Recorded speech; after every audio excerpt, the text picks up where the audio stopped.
why Bitcoin will hit $1 million in 2025 and why this time is different. This cycle is different. There's probably plenty of videos talking about this, but I just kind of want to,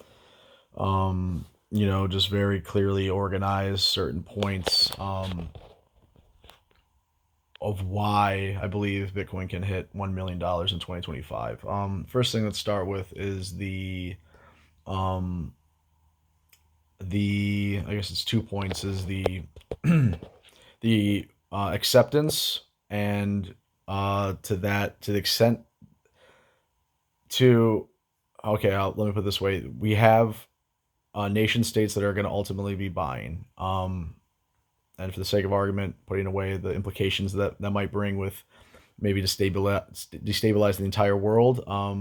If we put that aside and just talk about Bitcoin appreciating as nation states begin to buy it, it'll become a battle to see who can get the most Bitcoin. And when that happens, we're talking, 10x from wherever we're at. It could happen in 24 hours type stuff. And so right now, that would put us, $1 million. Oh yeah, $1 million is just right there. Um, and so having said that, that's I guess the little slash in there is the acceptance of Bitcoin. I mean, if that like we are at peak acceptance, as far as it doesn't mean that peak awareness as far as um, the average person, but peak acceptance in that if we're talking about nation states buying Bitcoin, it doesn't get any more accepted than that, right? So acceptance, that's number one. Number two, the ETFs, which is kind of like a little side note of acceptance, right? But it's also a separate issue, a separate thing. Um, it shows another level of acceptance. Was the first level, and then nation states buying next level. But ETFs enables people that do not have the skill nor the inclination or the inclination to self custody, but still want exposure, and that right now puts us in position. We already saw it happen. Brought us up 30K pretty quickly just from that alone. So that's going to continue to be a bullish sign, and this is the first year where we're going to have the entire year where that's the case. And so that's number two. Number three is like everything with technology, as older generations are leaving us and the newer generations, with I would argue, a completely different mind than any generations previously. They're growing up with a with a world where uh, both anything's possible, and I don't have to get into I guess, my opinion and the societal implications of certain kind of like closed mindedness. But let's just say they're growing up with this technology, and a lot of young people are very aware of Bitcoin, and that's going to become more the case. So that's an exponential situation. So I think that was number three. Um, um, Number four is globalization. We're becoming increasingly more globalized, which makes it even more important, and brings up the value of Bitcoin, just from a fundamental, like pragma like a more of a what do you call it, a um, medium of exchange, remittances, and just uh, what do you call it, international, um, what do you call it, affairs. What is it called with the state, the country, when you have a can't think of the word, but basically politics through different countries, economical politics, and Bitcoin being kind of a constant in that. Whether it's certain, we lose the gold standard or the world reserve currency, there's destabilization, and someone else, like, it basically creates a constant, and incentivize people to own more Bitcoin when things are unstable, because eventually it will become the new gold. Um, and that's how people look at gold, which is a perfect segue into I guess number six is as it demonetizes gold. So that's number 6 reason Bitcoin can hit $1 million this year. Which is kind of a connection of what I said of people, younger generation people just learning about it, I guess. But it's separate in that it's gold is already proved itself for X amount. It's part of the paradigm shift that's Bitcoin, though, right? Gold is now going to be, I think it's inevitable. It's going to become demonetized. Sorry, I'm just sneeze is coming. Ugh.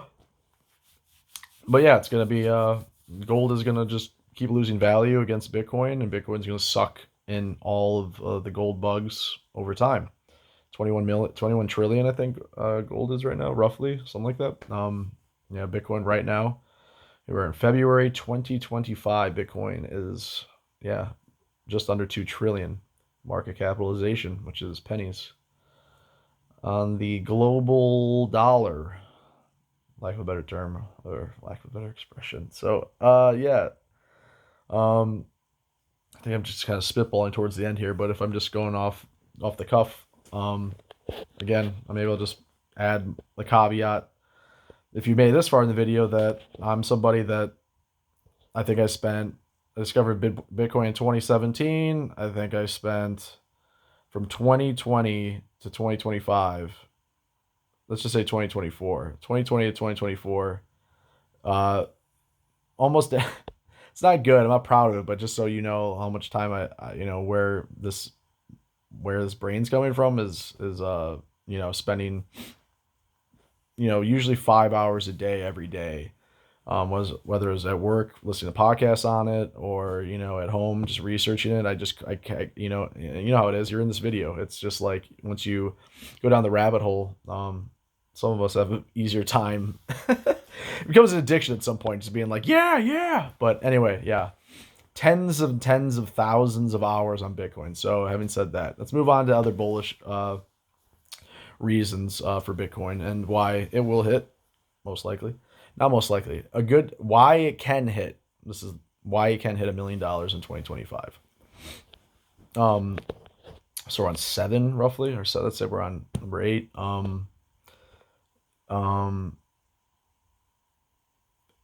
Inflation. Inflation is going to increase as people kind of wake up to that. It's gonna, increase more. I just hope there's not like a bank run, and people running from the bank to. I mean, we've never had this happen in human history, so I hope it doesn't happen too fast, because that's how you use stabilize stuff, in theory. But it should be okay. Try and stay on topic. Number 8, yes, inflation. We're gonna have to continue quantitative easing, printing money, devaluing the dollar. So, I don't think there's any way around it. Those that are smarter than me have said it, and I don't have any way to disagree or reason to, or I haven't seen anything that disproves the idea of us being insolvent as with our debt, and being that we have a debt-based monetary system, the central banks, and blah blah blah. We can't have deflation. We need to print. This is how the system works. That's how it runs, and it's getting out of control. It's going to continue to get crazier, and so, of course, that makes Bitcoin's price rise, because against fiat it rises. And then psychology, although the satoshis are the same, there's the same amount of Bitcoin, right? So that technically doesn't affect Bitcoin, if you look at it as Bitcoin as a separate system. But does affect it, and as the purpose of this video, $1 million Bitcoin, as we talk about the fiat, Bitcoin fiat terms. Yes, it does affect it, because inflation happens, everything rises up. So that's a big factor, and that's why everything rises, our equities and everything, right? So that's number 8. Let's see if we can get to 10.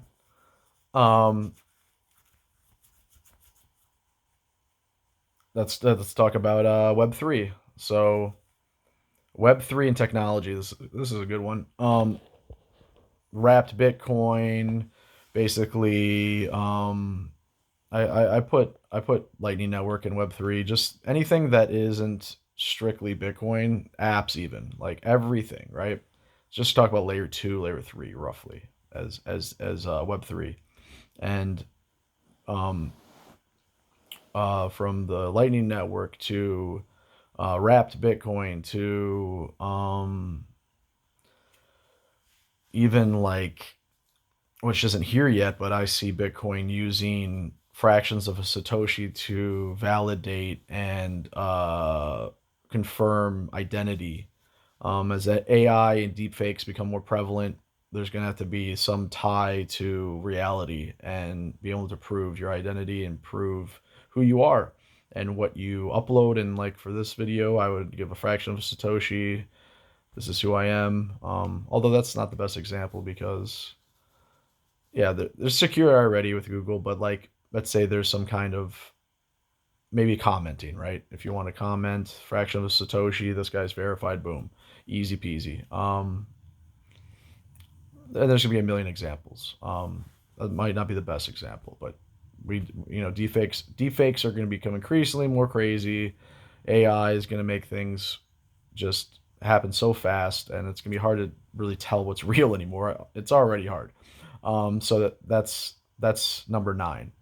Um, Again, using Bitcoin on and Web3 um, applications, right? So it becomes more of a the technology becoming more, um, more of a player in society, and so that makes it bullish. It's more used. That's the what is it called? The not Overton window. Metcalfe's law. So that's more of a Metcalfe's law. I believe that's Metcalfe's law, right? The more people that are on the network, the more people join the network, right? So if it's being used, there's more people and there's more interest, and the price goes up. Ooh, let's think. See, like I said, the last three or four of these, I'm just coming off the top of my head, so it's totally real. Let's see if we can come up with another 10. So number 10, this is how good Bitcoin is. This is how bullish everyone should be about Bitcoin. It's like you could just it's it's a paradigm shift, you know? It's crazy. It's yeah, I obviously everyone gets excited because the price goes up, blah blah blah. And some people get excited more because of the technology, and if you're usually Bitcoin maxi, it's because of the it's almost like virtuous like ideas for humanity, and it's almost like at a level, and I don't think it's wrong to think this at a level that's like almost like religious in a way that it's like affects society so profoundly that it can like help humanity. Like that's like a it's like a very virtuous, very like powerful idea. And I agree with it in a lot of ways. Because man is fallible, and if Bitcoin is what I think it'll be, it's a technology that it could save humanity. I mean, it's crazy to say that, but I believe it. I think it really can save humanity. Maybe that'll be 10. Bitcoin will hit $1 million this year because it can save humanity. Let's do that. Number 10. That's a good one. And I'll make that for the if you made it to the end of this video, type in the comments. Number 10 is saving humanity, or just say because it'll save humanity. So that's 10 reasons Bitcoin will hit $1 million in 2025, guys. Let me know what you think in the comments. And I've never said this in any video yet, but if you want to support me and like me to keep talking to this camera with my ideas and shoot the shit with me, feel free to like and subscribe. I haven't asked for that because I hate when people do it, but I'm gonna do it. Yeah, and comment below because it'll save humanity. All right, guys, that's it. We'll see you in the next one. Love you.